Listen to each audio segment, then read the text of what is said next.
is that there are so many people in this world, on the left and the right, who don't accept that somebody is entitled to hold a different opinion to them.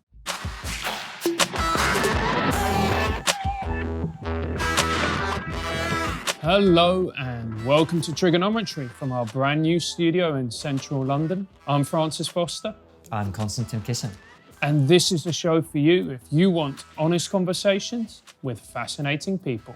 Our fascinating guest today is who laughs at the idea of being fascinating as he's introduced, is the broadcaster and returning guest of TRIGGERnometry, Iain. Welcome back. No pressure then. I've got to be fascinating. Okay, I'll do my best. You are fascinating and we just have to reveal it as we have before. You've just written a book, which is absolutely fantastic and, dare I say, extremely timely given some of the things that have been happening, which is called Why Can't We All Get Along?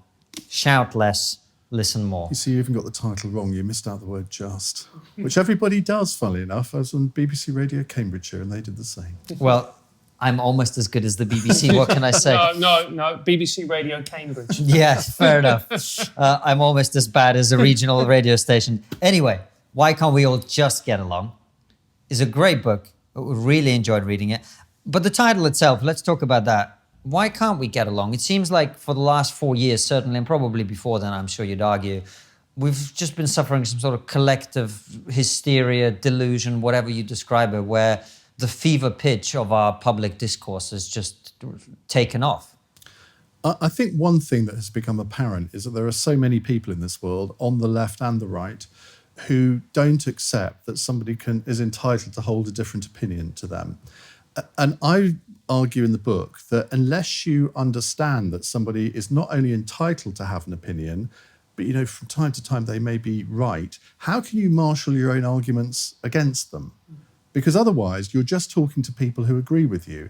And that is really boring. I mean, on my radio show, I prefer people to ring in to argue with me, not in a bad way, but just have a good debate. How boring would it be if I spent 3 hours every night just talking to people that agreed with me or thought I was fantastic? I mean, it would do wonders for my ego, but it would be very boring radio. There are radio presenters who thrive on that, who just want people who agree with them. They have a narrative, they want to get that narrative over, and anyone else who disagrees with them is immediately sort of cast into outer darkness. Now, that's not what I think debate should be all about. But let's not pretend that it's just over the last 4 years this has happened. I think that this if you go back to the, 18th, 19th centuries, you look at the political cartoons of the time, and there were really violent debates in the House of Commons. And our current House of Commons is fairly calm compared to that. But I think what's happened, certainly over the last 20 years, is the internet has intervened. Now, in many ways, for good, the internet has allowed people to have a voice, and everyone should be able to have a voice. But the destructive voices have come to the fore, I think, particularly in the last 10 years with the advent of social media. Back in the early 2000s, I was one of the first people to do a political blog. And I thought that blogging, as soon as I discovered blogs, I thought this is fantastic. I don't have to ring up my website person to change my website when I want to put something new on it. I can do it myself in a few minutes. Now, that was great because it gave ordinary people a platform. It might be that they only had 30 readers in their local area. Well, so what? It still gave them a bigger voice than they had before.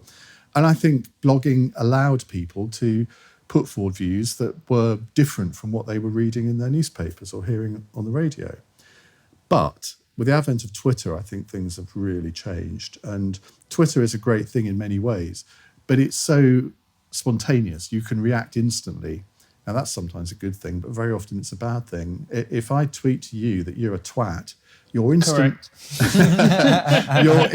human reaction is to think, no, I'm not. I'm going to call him a effing twat. Yeah. So you type it instantly. Yeah. Now, on a blog, you'd probably take a couple of minutes to think about that. And by the time the couple of minutes were over, you think, oh, well, I better not do that. That's a bit rude. Whereas on Twitter, people don't think that. There's no buffer on Twitter. And it's not, I think it's actually just sort of natural human reaction. If we're attacked, we fight back. If you look at the way that politics works on Twitter, if a Conservative politician is in a scandal or something, the Conservative tribes sort of circle the wagons and defend their man or woman. Same on the left. If Corbyn's under attack or was under attack, he would be defended in the same way. sort of, it's like my country right or wrong. There's no shades of grey here. And if you've read the book, you'll know that the word that I most often use in the book is nuance. There is no nuance on social media. It's all black and white. And you're either for me or against me. You're in my tribe or you're not. And if you're not, then you're my enemy. That's not how public discourse should really be conducted, I don't think. And Iain, don't you think part of the problem is when it comes to social media is that because of the nature of social media, it tends to promote posts that have the highest level of interaction, which tend to be, lo and behold, the most divisive ones. You know, all Brexiteers are racist, all Remainers are woke, or whatever it may be. So actually, these nuanced points, they simply don't get promoted because of the algorithms. No, and it actually, when you have people on both sides of the Brexit debate, for example, who don't, I mean, I've never called a Remain supporter a Remoaner. I mean, I just think it's quite disrespectful. I might call them undemocratic sometimes if they didn't accept the referendum result. I think that's entirely legitimate. But I think if you indulge in sort of calling people Remoaners or Brexiters or whatever, I mean, is that really where we want to be in our society? It's so puerile that, like, But you see the fact that people, when I once asked a Newsnight producer, when I used to run Newsnight literally every week, it seemed at one period, and even I was getting bored of myself on Newsnight. And I said to one of the producers, I said, why do you keep booking me? Why don't you find other people? And they said, well, we see you as the thinking person's Brexiteer. And I thought, well, I've been called worse. But because I was seen as a sort of more moderate voice than the likes of Andrew Bridgen or John Redwood or whoever, and I was actually willing to entertain the thought that there might be issues with Brexit. I wasn't sort of saying the land is going to be flowing with milk and honey. But that enrages the other side even more because they see somebody on their television screens or they hear somebody on the radio that can put a reasonable sounding argument for Brexit, and it destroys their narrative that everyone on the Brexit side of the argument should basically be cancelled because they're mad or racist or whatever. And no, I mean, isn't part of the problem, and this is a very coarse way of putting it, in that... It's unlike you. I expect it from him, but not you. But isn't part of the problem on social media that you don't have the threat of physical violence? Because when, you know, if you're talking to someone are you advocating for physical violence? Is that what you're saying? I'm saying it's a deterrent. It is a deterrent, man. Getting punched in the face. I mean, it's a modulator of behaviour. Let's put it that way. I'm 6'2", like you, I'm a West Ham supporter. Yeah. I mean, this is the thing. I sometimes say to people who insult me on Twitter, you'd never say that to my face. Yeah. And they say, oh, come on, big boy. I thought, Yeah. But I guess Francis' point is maybe more the car situation where you're in your car and you feel like there's a safe distance between you and another person, so you can give them all the finger salutes of different shapes and sizes. When if you were standing next to them in a queue or something, you would never in a million years do that. I wish I'd thought that analogy because I'd have put that in the book. I'm helping you improve, just sowing little seeds, just little seeds here. But I mean, we've talked about social media to death, and there's no question it's been a contributing factor. But one of the things that you talk a lot about in the book is your industry, which is the media. And you say in the 18th, 19th century, similar things existed. And I'm sure you're right. But I certainly feel like in my lifetime, which is not all that long, at least you didn't say not as long as yours. Not as long as yours. The sort of way that we talk about things has changed. It absolutely has. And I think we've seen this during the coronavirus pandemic, where you had, in these daily Downing Street press conferences, you'd have all of these big name journalists asking questions to the various politicians. And generally, they were questions that were along the lines of, aren't you ashamed of yourself? Why don't you resign, you effing idiot? I mean, obviously, they didn't put it that way. And so any fool could have seen that this was going to happen. And on the 13th of March, you said this, but now you're saying that. And I think the public saw through that because all they were doing was looking for gotcha moments. They weren't looking to get information from the politician or an explanation. All they were trying to do was to get the politician to say something that would give them the headline in the news bulletins. And you see this where, and this is all broadcasters are guilty of this, So they ask questions which are they just pick their own journalist questions to the exclusion of others, even though they may have been better questions and got more newsworthy answers. And then at the end of the press conferences, you'd have all of the regional and local journalists asking questions. And they were the ones that were actually spot on and actually got interesting answers from the politicians. Well, what a surprise that is. In a way, the way the media has developed, it's inevitable that this has happened, where if you're doing 3 or 4 minute interviews, so on a breakfast show, where inevitably it's much more pacey than at other times of the day, the politician goes into the studio with maybe 1 or 2 things that they're determined to say, whatever the question is. And the journalist starts off not with a sort of softball first question, because you haven't got time for that on a breakfast show. You go straight in. Why are you lying to me, Minister? Well, immediately the shutters go up. But if you started here with an aggressive question to me, immediately my defences go up, and I'm probably not going to say anything very interesting. You might think I haven't anyway. But I mean, it's just, again, natural human nature. And so I'm really pleased, actually, that the long form interview is coming back, particularly on podcasts, where you don't have a time limit.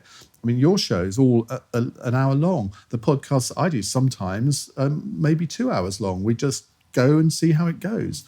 And I did a 78-minute interview with Andrea Leadsom the other day. Now, many of your viewers think, oh my God, I bet that was interesting. Well, actually, it really was. And I had so many people say, my God, I saw a different side to her. I really like her now, which I'd never seen that in her before. And I mean, our job is not to make politicians interesting. They've got to make themselves interesting. But if you can bring things out of people in that kind of format, that's so much more satisfying, I think, than just trying to get some crappy newsline out of someone and embarrass them. But don't you think the problem is, Iain, in that a lot of the mainstream media, they're finding it impossible to monetize. They're really struggling financially. This is the only way that they can make themselves seem relevant in many ways. Well, it may be, but it's going to be a short-term pleasure. Yeah. And in the long term, they will just eat themselves. I mean, we've seen this week that there are now apparently 2 rival news channels being launched because, well, presumably because they think that Sky News and the BBC aren't doing a good enough job. Now, commercially, I'm not sure I see how that can work. Back in 2006, I was part of a team that launched an internet TV channel called 18 Doughty Street, and it was, I mean, a bit like this. It was, we did live programming, but also recorded programming where there was much long. You had a lot more time, and it was seen. I remember a lot of people wrote it up as sort of new Fox News because we were predominantly on the right. Although we had people like Peter Tatchell presenting programs, it wasn't entirely on the right. Now that was 10 years ahead of its time, and it only lasted a year. But that cost. I think it cost about £1 million over the course of that year. This is not a cheap thing to do. So although I think competition is great, and I'd love to see a whole plethora of different style of news channels, that is a reaction to, I think, a widespread feeling that mainstream media news channels, in a way, aren't servicing their public properly.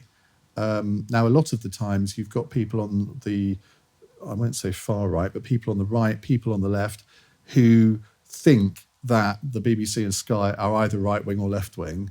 And then the BBC and Sky think, oh, well, if they both think that we're either right or left, we must be doing something right, which is the laziest way of thinking, I think. And it's interesting that Tim Davie, the new BBC Director General, has already, in his first week, stepped into this and said, well, I think we are getting things wrong. We're not speaking to the whole country in the way that we should be. Well, good on him. And let's see what he actually does. I mean, we're recording this just after it's been announced that they've reversed the decision on the proms, and there will be singing. Now, in a way, not a massively important issue, but that, I'm sure, will have come from him. And that is a signal that something is going to change at the BBC. I hope he's right, because I think the BBC is a bit like an oil tanker. It's quite difficult to turn around, but let's wish him luck. I think the symbolism of it is quite important, because we've obviously gone through a period of time where a lot of people feel like British history as a whole thing has been under attack. Yeah. And to see the national broadcaster sort of spearheading that movement is not what a lot of people... And the other interesting thing here is that the left have tried to pretend that this wasn't a story and that it was got up by the right. Well, I was listening to the Fortunately podcast, which with Jane Garvey and Fee Glover. It's one of my favourite podcasts. I mean, they are After this one. Well, you see, I regard you as a bit above a podcast because you do it all on video too. So, I wasn't lumping Good you in answer. with that.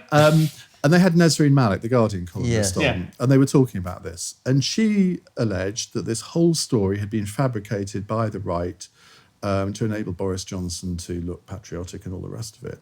Well, the journalist who broke this story in the Sunday Times is Grant Tucker, who used to be my PA. So I spoke to him. I mean, when the story happened, I thought, well, that is a really good story. And so I talked to him about how he got the story, sort of what the source. He didn't tell me necessarily who the sources were, but he actually had quoted name sources as well. I'm thinking, well, how can you say this wasn't a legitimate news story? So she's accused him of fabricating it, which I think is a really serious allegation to make. It wasn't a fabricated story. You can say, well, it's a stupid story because who wants to sing all these old-fashioned lyrics anyway? Fine, have that debate, but it's a legitimate story to write. Have you ever been abroad and felt out of place because you didn't speak the language? No, because I voted Brexit, mate. Brexit means Brexit. I know that when you go on holiday, sometimes you don't speak the language. It can feel really awkward, a little bit like Francis talking to a woman. Do you want to learn another language? Now, I don't, for obvious reasons, but if you do, then Babbel is quite simply one of the finest apps to use to achieve your goal. It is. It's got amazing, simple to use interface. They've got daily 10 to 15 minute lessons that you can do that have been proven effective in many studies as a great way to learn one of 14 languages that they offer. So it doesn't matter if you've got struggle with language for a variety of different reasons. Maybe you find it tough, or maybe you're just English. Right now, Babbel is offering Trigonometry fans 6 months completely free. All you got to do is head over there, get the 6-month subscription, and use our special code, which is, of course, TRIGGER. Go to babbel.co.uk/play and use the promo code TRIGGER on your 6-month subscription. That's babbel.co.uk/play and use the code TRIGGER. And we're not going to explain how to spell the word trigger because that would be patronising. You mentioned this sort of new right of centre channel potentially that people are talking about. And I thought you said you didn't think it was going to work. Do you not think there's a huge gap in the market there? Well, I haven't said I don't think it's going to work. I think it's going to be difficult for it to work commercially. Now, there are lots of people with very deep pockets who might be willing to accept that it's never going to make a profit and that they'll happily subsidise it. I think it can work from a journalistic point of view. I think you can have a channel which has which allows opinion. I mean, I work for a channel where all the presenters are encouraged to express their opinions, and we have a very diverse range of opinions. I mean, at one stage it went from sort of Nigel Farage through to Ken Livingstone. I mean, they weren't on at the same time, but I think that is the way probably to do it, rather than have just a whole stream of right of centre presenters who are inevitably going to give. I mean, it will inevitably be called a British Fox News if you do it that way. I'm not sure I would want to watch a channel that did that necessarily, because why would you just want to watch people that you might agree with all the time? I think you've got to be challenged. Otherwise, you just develop lazy thinking habits. And isn't this a problem that if we do have this channel, that it's just going to increase polarisation and that people who agree with it are just going to watch it and they're not going to engage? Well, we can see what's happening in the United States, where if you're on the right, you watch Fox News. If you're not on the right, you watch CNN or MSNBC. I'm not sure that's very healthy for anyone, really. But that's where the point you made about the BBC is so important. As you say, the mooting of this new right of centre thing is a direct response to a lot of people feeling that the BBC has gone to the left. And so if the BBC under this new Director General can recover a sense of what their role is, which is to provide balance and unbiased reporting, if they can achieve that, which remains to be seen at this point, then that threat of a right of centre channel may dissipate by itself, potentially. It could do. I mean, the BBC is capable of doing that. If you think back, and people forget this, if you think back to the Brexit referendum campaign, I thought they covered it really well. I think most people did. It was only afterwards, when all the shenanigans started, that you could tell that there weren't very many Brexiteers working in the BBC. And that is a problem. And the fact that they didn't really see all the sort of red wall thing coming up, to be fair, I'm not sure anybody saw it to that extent. A lot of our guests did. Well, did they? Okay, well, fair enough. But Sorry, we do a better job. I certainly thought there would be a Tory majority. I didn't think it would be that much. People like Matt Goodwin, Paul Embry, that sort of caliber of person that we've had on the show repeatedly, they all predicted it with quite a lot of confidence because they were aware of what was happening. The metropolitan centrism of sort of broadcasters in general, I think, was probably a big factor in that. There were two things. First of all, I don't think the BBC or anybody in the sort of London media bubble understands that Boris Johnson has an appeal outside the M25. And I was saying this, I've always said this, if you walk down the street with Boris Johnson, it doesn't matter whether it's in Kensington or Halifax, he attracts people around him in a way that no other politician does. People want to have their selfie. I mean, he's got it, whatever it is, he's got it in spades. And I've never seen that in any other politician, with the possible exception of Margaret Thatcher. What about Iain Duncan Smith? No. And that's the thing. I mean, Iain Duncan Smith once said that you have 90 days as a political party leader to make your mark. Yeah. And if you haven't made your mark after 90 days, you might as well give up there and then. And I think he's absolutely right in that. You can't create charisma. You either have it or you don't. And one of you does and one of you doesn't. I mean, Sorry, mate. but it's true. You cannot... People see through it. Yeah. Sometimes people try too hard. I'll give you an example. Liz Truss, I think, tries a bit too hard in this regard with her sort of Instagram photos. And they're amusing, but I'm not sure they did her any good as a sort of creditable politician. She didn't actually add to her political credibility by doing all of that stuff. People want... I mean, Cameron had this phrase, keep it real, and you've got to keep it real. If people don't like your personality, you're not probably going to persuade them to. You know, before Francis asks you a question, just on David Cameron, my wife is completely apolitical. You've met my wife, I think, possibly, briefly. Maybe you haven't. But anyway, she's completely apolitical, couldn't care less about politics at all. But she said to me, she's not right or left or anything like that, but she said to me, every time I see David Cameron on TV, I want to throw up. He just looks so dishonest. Really? Yeah, that was her take. I can think of many politicians I could say that about, but he wouldn't be one of them. That's interesting. She just thought he was a sort of very fake person. But anyway, speaking of... I'm interviewing him in a couple of weeks. That explains that. So I'll put that to him. Put that to him. Why are you so fake, Dave?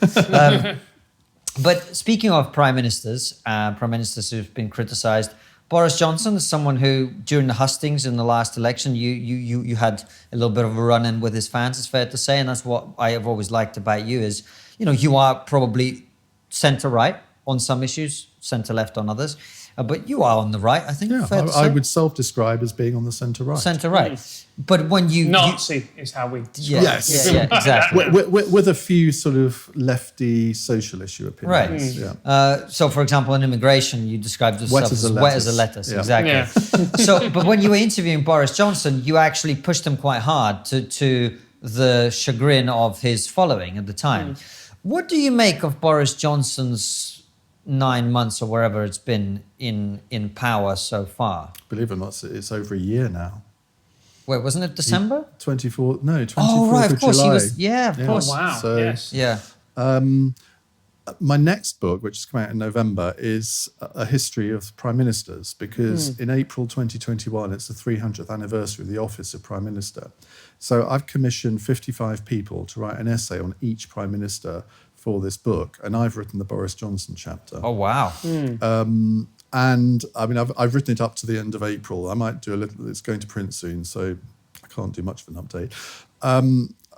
I said before Boris Johnson became prime minister that I thought he would be one of our great prime ministers or the shittest prime minister we've ever had.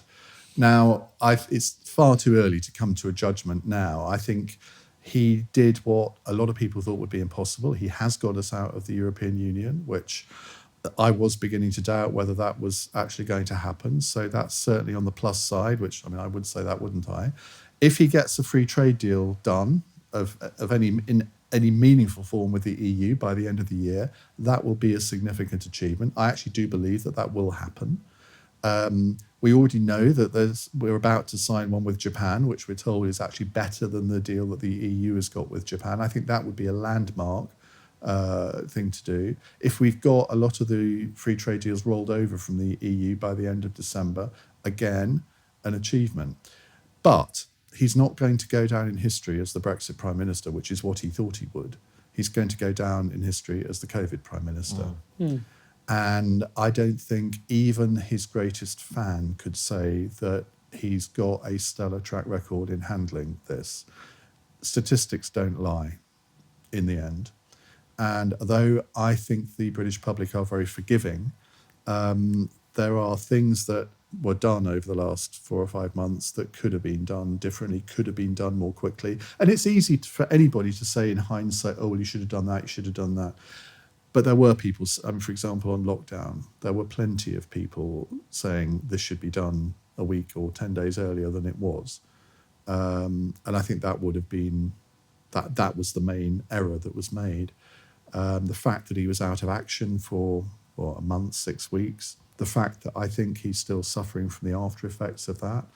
And I think this is leading to speculation that, if he does get the free trade deal and say the economy has gone back to a semblance of normality by the middle of next year, it's entirely possible that he might think, well, I've done what I came to do.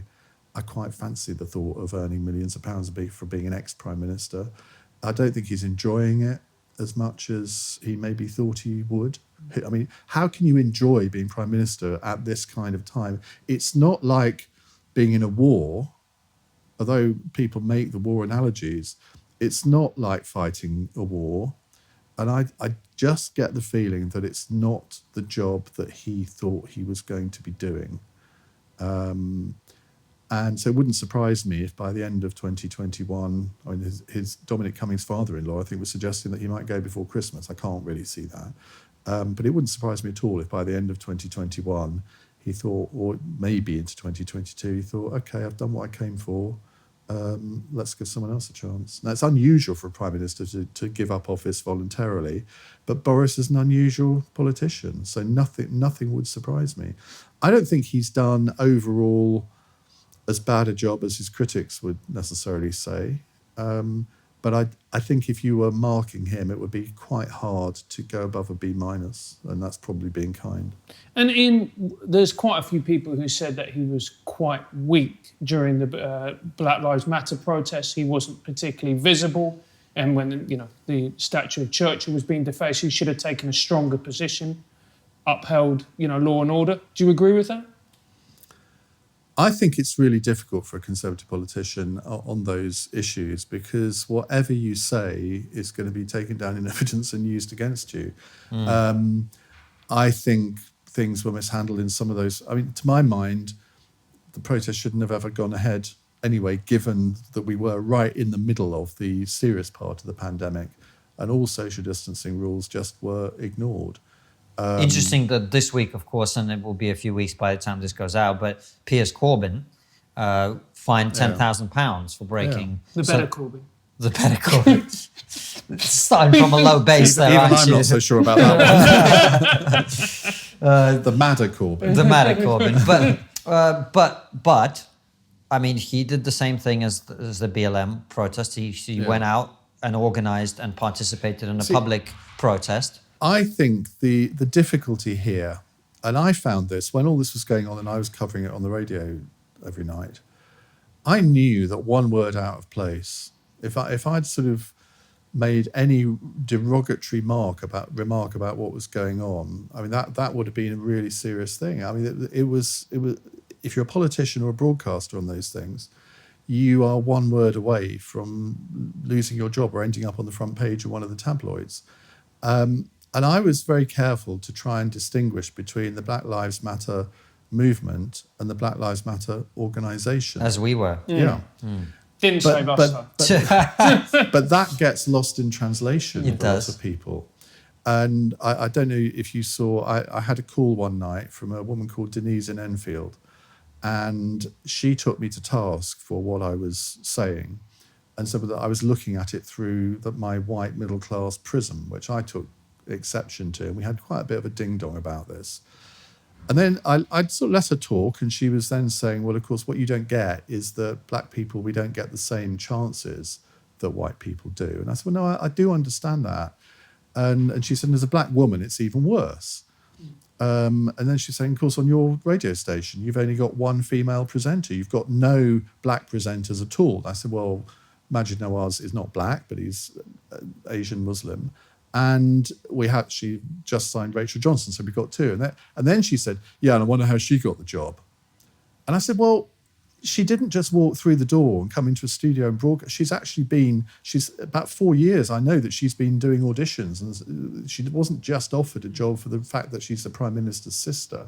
She actually had to prove that she could do it. But again, that's got nothing to do with skin colour. No, it hasn't. But she said, I wouldn't get through your front door. And I thought to myself, do you know what, you're right.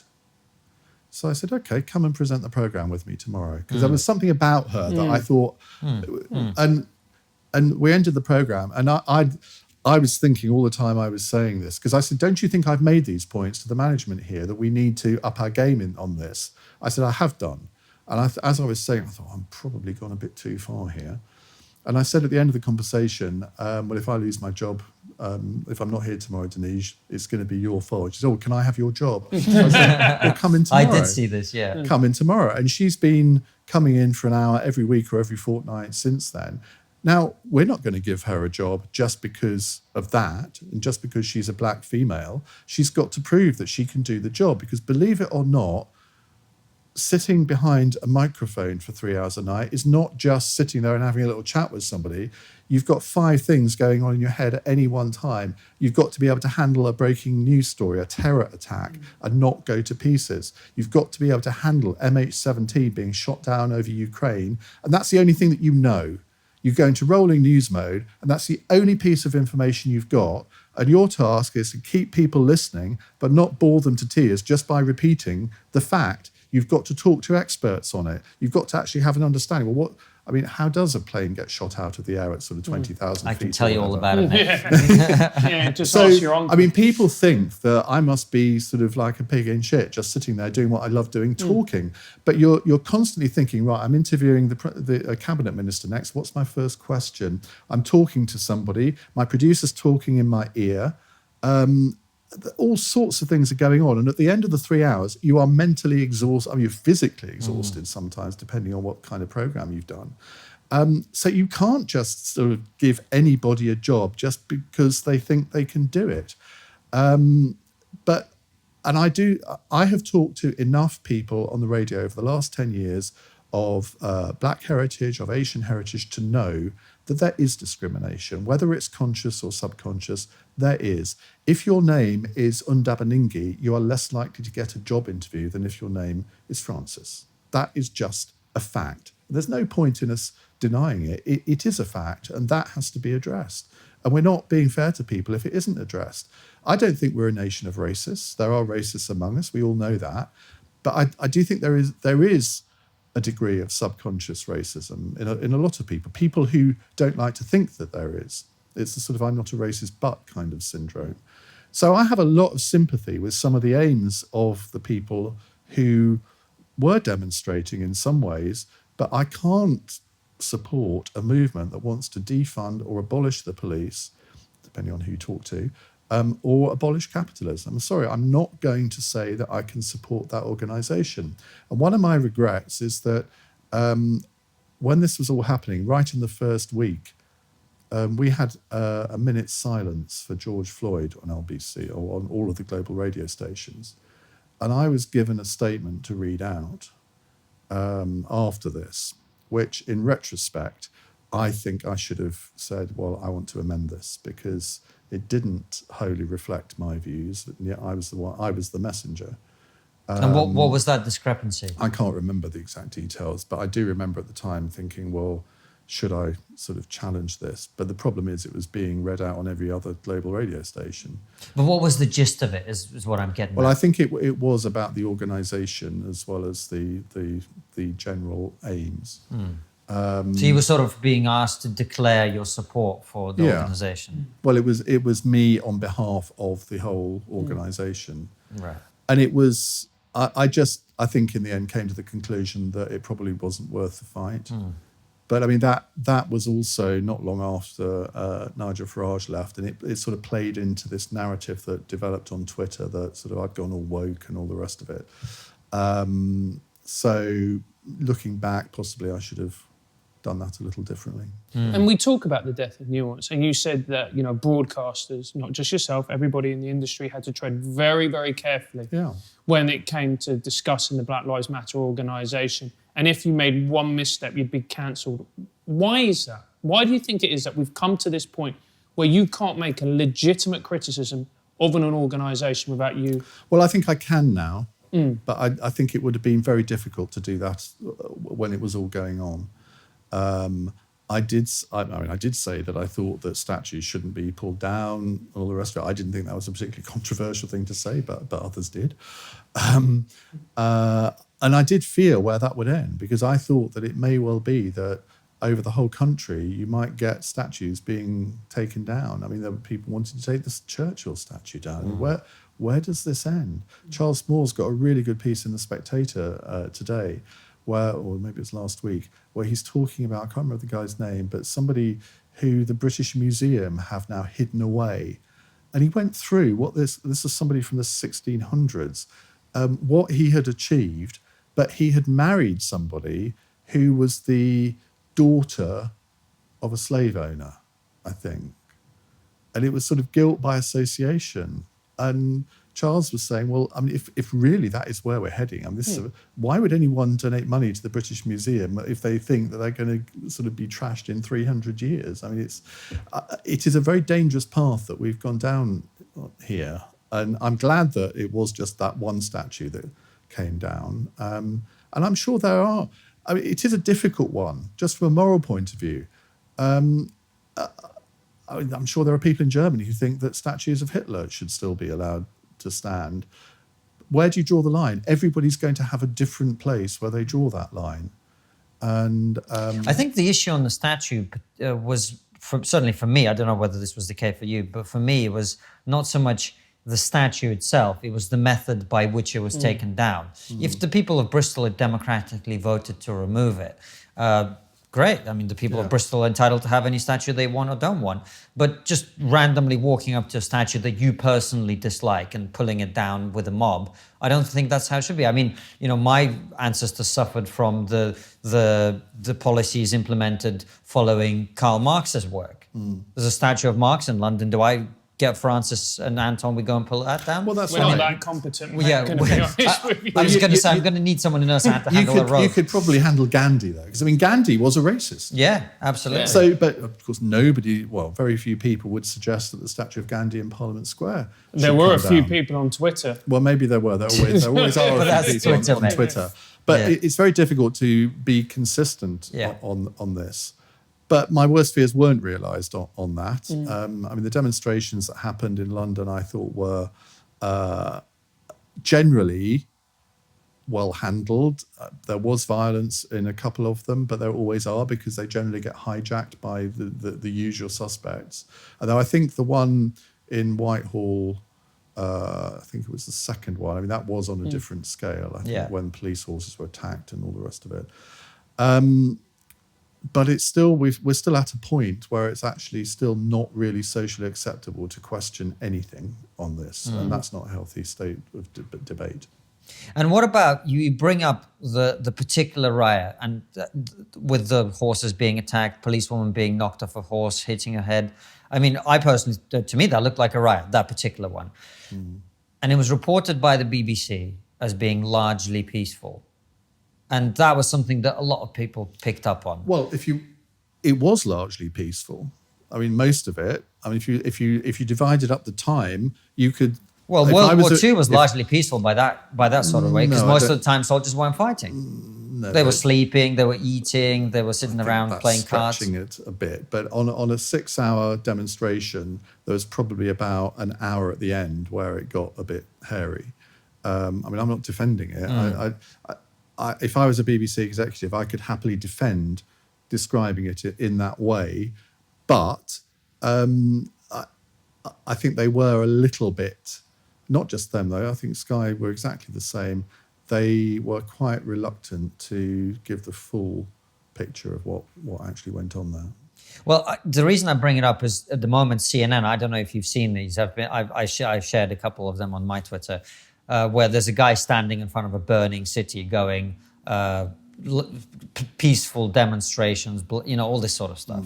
And it does seem to me potentially that the fear that you are talking about, or the concern that one ought not to criticize this thing, one ought to be extra careful, means that people are hesitant to report reality. Now, maybe the reality is, maybe you're right, that they were mostly peaceful.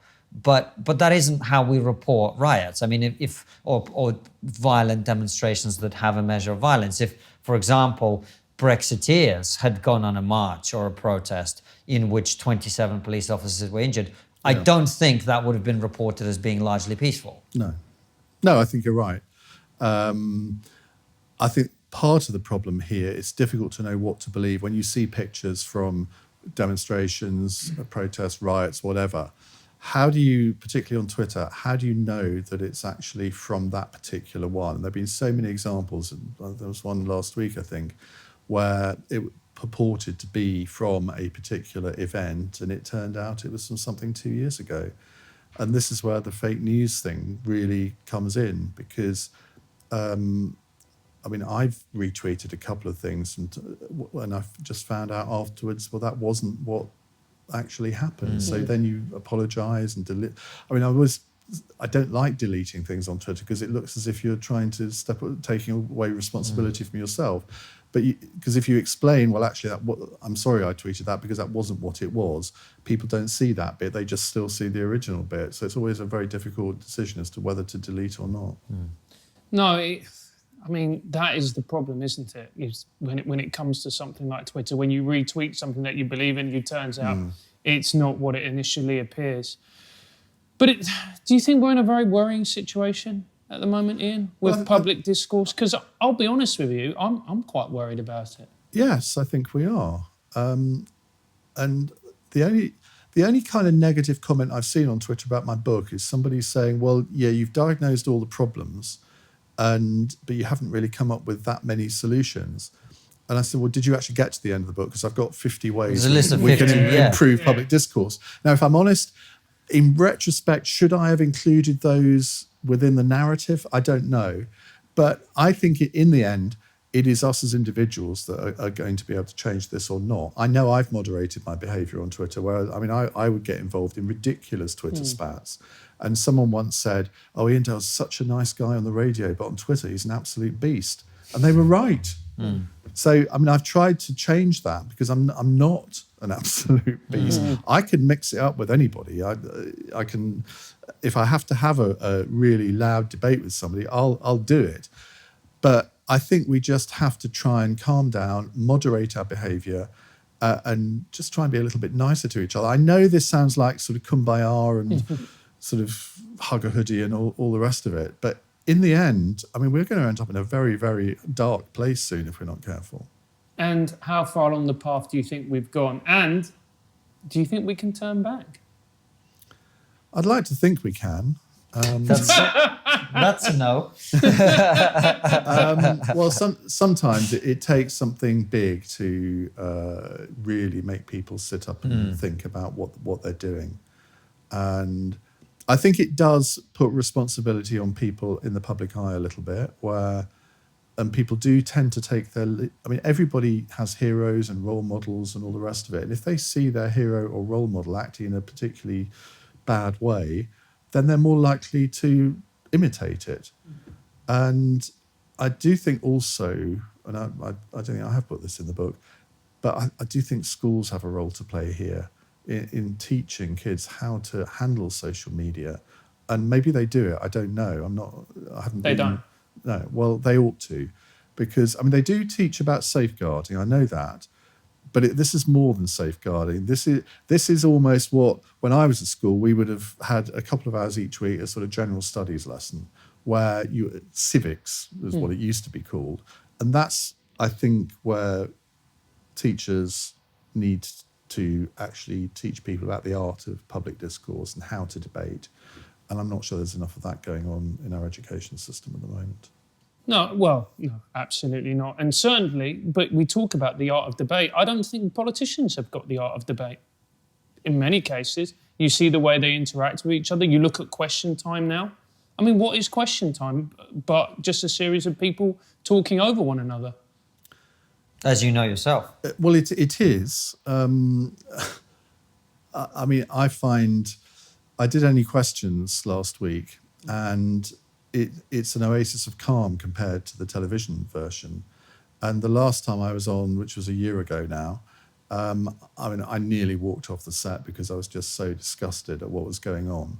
And if I had done, I mean, it would have created such a massive storm. And I'm glad I didn't. I did do it on Good Morning Britain a few months afterwards, because I was in the middle of a pincer movement from two people on the left. And I thought, I've got better things to do than waste my time. I listened to Grace Blakely for about a minute and a half saying what she had to say. I then got 9 seconds out before she interrupted me. And then the guy to my left interrupted me as well. And I went to speak again. And then they started, I thought, sod this for a game of soldiers. And I mean, as I was getting up, I thought, should I do this? But I have absolutely no regrets about it, because I think it drew a line in the sand, certainly for me. So I'm just not going to put up with this level of impoliteness and rudeness.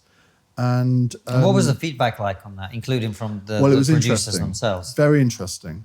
I mean, I had to, as soon as because I literally walked into the green room, got my coat, got my bag, walked out to the car, and I was furious. And people say I flounced out. I didn't actually. I was very calm. I walked out, but I was very angry. And the producer sort of ran after me as I got to the car. I'm really sorry, really sorry.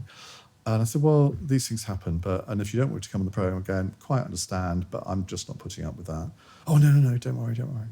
And the two presenters texted me afterwards, say, really sorry, we should have stepped in, but we didn't. And I then spent 3 hours driving to Norfolk and didn't look at Twitter. I did put out a tweet saying, well, I can't remember what I said, but sort of... Hashtag kill Piers Morgan. Well, it wasn't Piers Morgan. Sort of thus far and no further. Yeah. And 90% of the tweets were supportive, even people who don't agree with me politically. But then what I've worked out is that whenever I'm in the headlines for that kind of reason or any reason, the way the left think they can get at me is to retweet the video of me on Brighton seafront in 2013 when... Well, according to their narrative, I beat up a pensioner. Doesn't sound very good, does it? You're a West Ham fan. Well, exactly. What actually happened, and I go into exhaustive detail in the book on this, because I don't hide away from it. I actually pulled the protester by his rucksack straps away. He then tried to punch me, missed. The momentum of that sort of made us fall over. But according to them, I wrestled him to the ground. You will find no evidence anywhere of me punching him, kicking him, doing anything apart from trying to restrain him from getting into the TV picture, because my author, Damien McBride, was being interviewed. But the left have edited this video to make it look far worse than it was. So they just retweet this video. Whenever I'm in the headlines, that's what they do, even though it's 7 years ago. And so I just blocked them. I mean, I really couldn't give a monkey's arse how many times they do it, because I know what happened. Most normal people can see what happened. And, yeah. But going back to the incident at Good Morning Britain, don't you find their apologies a little bit disingenuous? Because let's be fair, they engineer that. They create that atmosphere. That's what they want. So then you get the clips, which go, again, when we talked about at the beginning of the incident. Shut up. I want to get back on Good Morning Britain. I've done it like 4 times. You've done it enough now, mate. Well, you see... I totally get why you say that, and I think there is an element of that in most of these types of programmes. But I do it every Friday morning at 6:30 a.m. with Jackie Smith, former Labour Home Secretary, and we do the For the Many podcast together, which people like because we do get on. And even though we come from different political angles, we have a laugh. In 210 episodes, we've never fallen out. We analyse the week's news, and it's all very good-natured. And we do it on Good Morning Britain as well, and the viewers really like it. I don't think people at 6:30, people don't want a Barney, do they? I mean, I don't really watch breakfast television, but I mean, if I did, I don't think that's what I'd want at 6:30 in the morning. Every time they get me on, that's exactly what they want. Is it? Yeah, very much. This is what I was going to ask you about that. Do you think that they apologize? And we're getting a little into the weeds, but I think there's a bigger point that goes beyond that particular incident, which is more about the media in general, which is they apologized to you because you made a stand and it became clear that a line had been crossed. But if you just sat there and took it like a good little boy, they wouldn't have even noticed that something had occurred. Well, maybe. I mean, look, I'm in their position. So because you come on my cross-question program sometimes. I mean, sometimes you do have to step in and say, well, I mean, David Starkey, who has been on the show several times, I mean, he kind of knows that he goes on these shows and a performance is expected of him. And the other three guests who are on the show, I don't know, have you been on with him? No. The other three guests on the show know that effectively it's the David Starkey show. And on each occasion, I have had to pull him up for something that he's done or said, which won't come as any surprise to anybody. I mean, I can't remember what it was last time, but it was quite a sort of misogynistic thing that he said. And we had a very sort of feminist left-wing woman on, and it was quite offensive. And I just said, David, you cannot say that. You just cannot say that. Judging by his face, it was quite funny. Please apologise. And to be fair to him, he did. But you know, the great thing about David Starkey is that he just is gold dust in terms of engaging. Even if you hate him, you want to watch him. There was one time we were talking about there was some story about pornography. I can't remember what it was, and he gave a very erudite answer to it. And I was about to move on to the next person, and I just saw him lean into the microphone saying, "But of course, Iain, as you know, I love a bit of pornography." I thought, oh God. He's very funny, David. We had David on the show prior to the whole Darren Grimes thing. And actually on our show, he didn't say anything out of line at all. He was very entertaining. I mean, he's obviously Darren Grimes is a much better interviewer. Yeah, obviously he managed to get him to say something super offensive. But that speaks to, again, a broader issue, which is what do you do now? Because we're so quick to judge people and to cancel them. Obviously, on your show, you just pull people up and you say, look, you shouldn't say that, or that's inappropriate, or whatever. But what do we do with someone like that who makes, who's a great historian, a fantastic man in many ways, but in some ways goes too far or says things that might have been acceptable 50 years ago when he was growing up, but aren't now? How do we handle that as a society? Well, I got caught up in this because I had seen Darren Grimes, I think, had tweeted that they were raising money for his Reasons project. And I like Darren. I think he's a good guy. Sometimes can be very naive. I think he would admit that himself. So I went on the crowdfunding page and put £100 on. Thought nothing more of it. And then 10 minutes later, somebody tweeted, I can't believe Iain Dale is supporting this after what David Starkey said on this interview. Because I hadn't even seen this interview. I didn't even know it existed. But it had been on the internet for a couple of hours, but I just hadn't seen it. So I watched it and I thought, oh my God. And I thought, well, Darren, you really should have challenged that, but he didn't challenge it. And Darren himself said that Starkey's always been one of his heroes, and I completely get that. And I think there was a degree of being a little bit starstruck there. And I was like really getting serious dog's abuse for this. And I thought, well, I'm not going to sort of get the £100 back. I think actually Darren Grimes is a good guy. It's a reasonable project. And but I had to, in the end, I thought, well, I've got to condemn what David said. So I did. And I thought, I'm never going to be able to have him on my show again because of this. But I have... Do you still feel that way? No, I don't. That's interesting. So what was it for you? I think what changed it was David's apology. Now, to me, it was a bit too late. He should have immediately done it, but it was 2 or 3 days after a couple of organisations had basically disowned him. And I mean, David is actually a fundamentally kind person. Very kind. Yeah. And I remember interviewing him at Edinburgh last year, and he was, I think he was the only one to get a standing ovation at the end. And bear in mind, as you well know, both Edinburgh audiences are not exactly right-wing audiences. No. But he was very emotional, very personal, talked about his partner's death and all the rest of it. And I mean, I like to think I have a reputation of standing by people when they're going through difficult times. And I mean, David sent me an email after reading what I'd said, and I think he was quite upset that I had said what I'd said. And I said, well, look, you said it. You've got to own it. You've got to take responsibility. And you can't expect people to rush to your defence for something as awful as that. And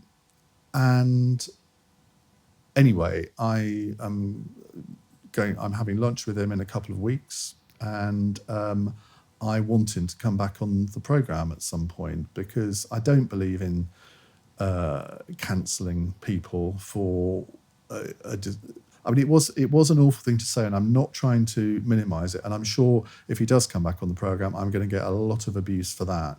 Well, my shoulders are broad enough. So it was the apology that changed it for you?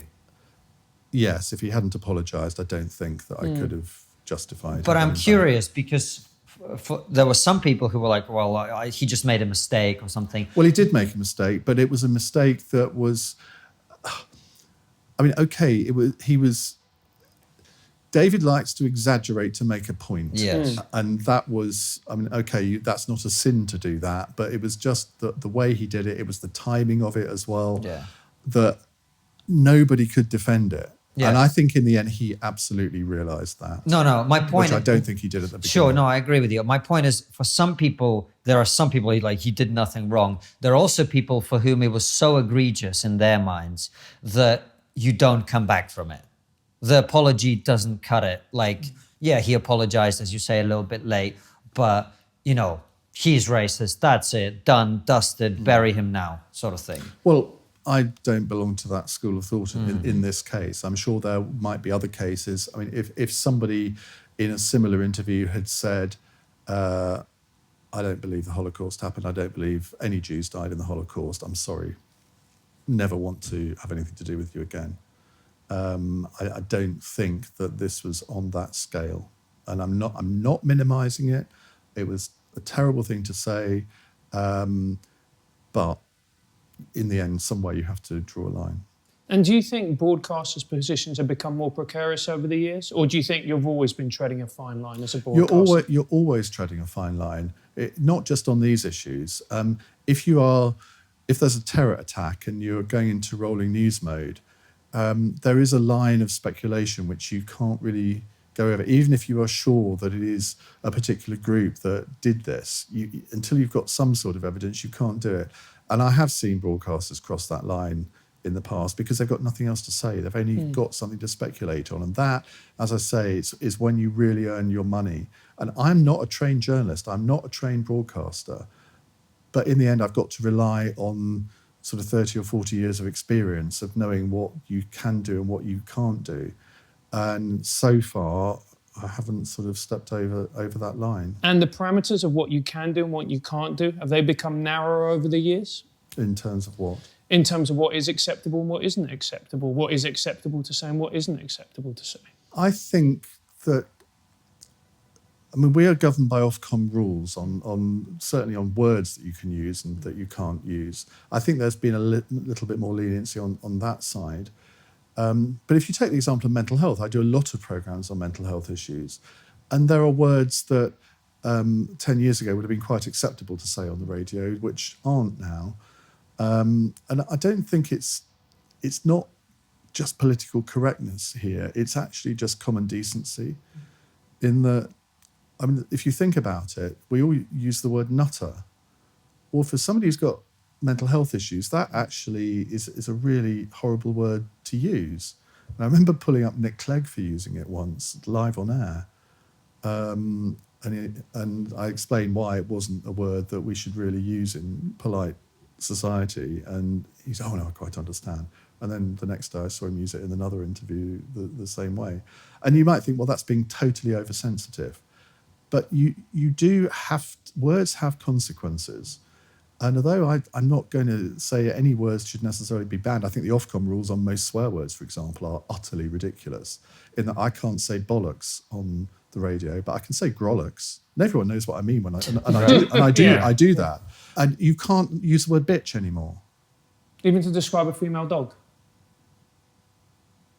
I don't know the answer to that. If you want to call someone a bitch, just say they're a female dog. I can't say that, oh, well, before I came here, I heard Constantine bitching about Francis. If I do that, the producer presses the dump button. It's outrageous. And they did that to me not that long ago.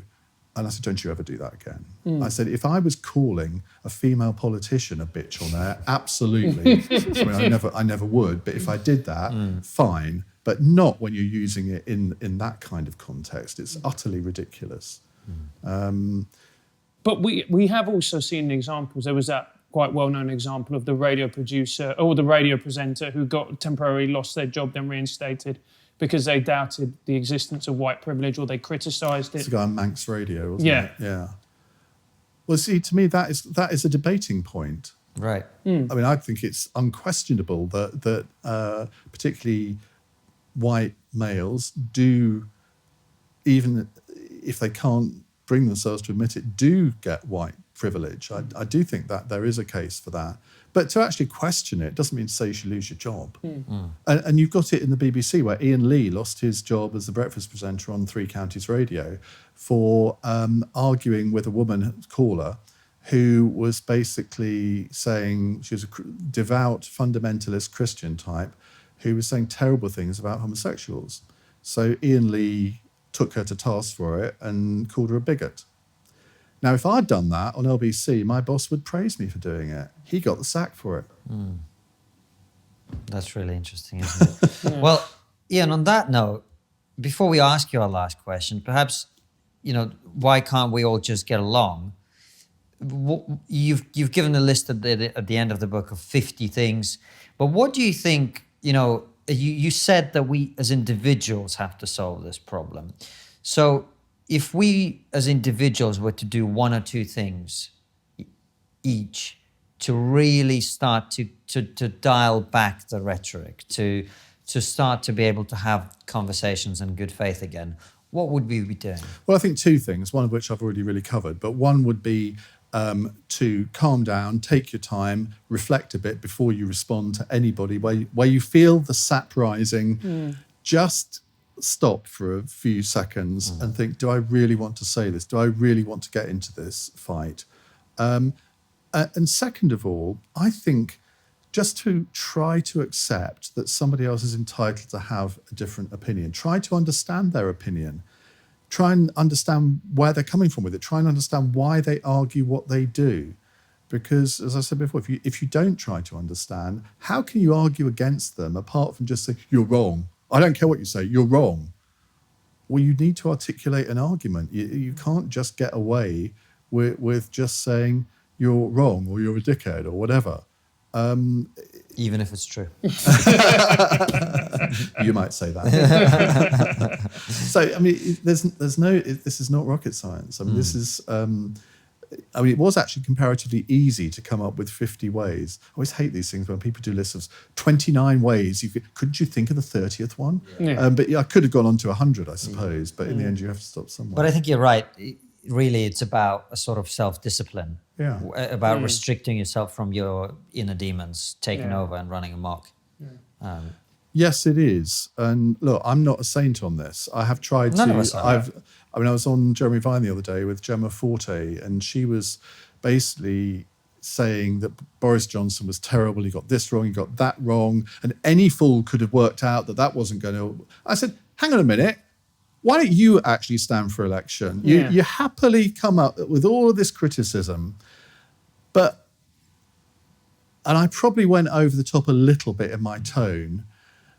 And what I have to accept as a 58-year-old white male, no, I am 58, I know it's difficult to say, that as a 58-year-old white male, when you argue with a woman on television, it's not a good look if you even look as if you might be slightly losing your temper. Yeah. And I mean, I have to do panels now where there's 2 or 3 women. And I just generally then sit there, smile sweetly, and speak when I'm spoken to, because I know what it looks like if you get involved in a sort of feisty debate, which if it was three other men, you wouldn't hesitate in doing. But that's the world we live in nowadays. Konstantin's Russian. He doesn't have any of those. That's why they bring me on Good Morning Britain. Just shout at the women, mate. Yeah. Yes, let me tell you why you're wrong. Be quiet, woman, it is my turn.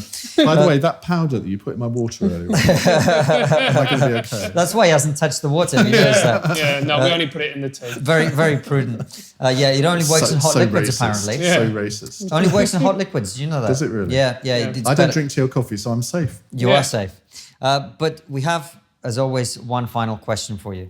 Which is, what's the one thing we're not talking about as a society that we really should be?